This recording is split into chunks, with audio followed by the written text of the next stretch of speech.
एक डॉक्टर म्हणून रोज मी अनेक पेशंटच्या संपर्कात असते. त्यांच्या फिजिकल प्रॉब्लेम्स बरोबरच अनेक जण त्यांचे मेंटल प्रॉब्लेम्स, स्ट्रेस, चिंता माझ्याशी शेअर करतात. तेवढा विश्वास त्यांनी माझ्यावर टाकलेला असतो. आणि त्यात मुलं असतात, मध्यमवर्गीय लोक असतात, ज्यांच्या बोलण्याचा सूर असा असतो की डॉक्टर खूप मेहनत करून सुद्धा आम्हाला हवं तसं फळ मिळत नाही, हवं तसं यश मिळत नाही. इतकी मेहनत करून, एवढे कष्ट करूनही पाहिजे तो मोबदला मिळत नाही.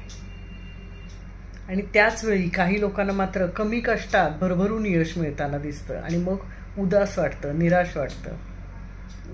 त्यांना समजवताना मला 2 ओळी नेहमी आठवतात. थोडा सब्र रखो, इम्तिहान जारी है, वक्त खुद कहेगा चल बेटा अब तेरी बारी है.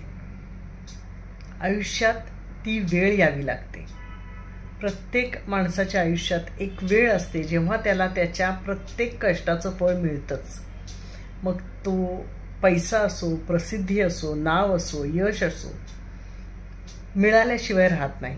फक्त त्या योग्य वेळ येईपर्यंत धीर धरण्याची, निराश न होता कष्ट करत राहण्याची आपली तयारी असली पाहिजे.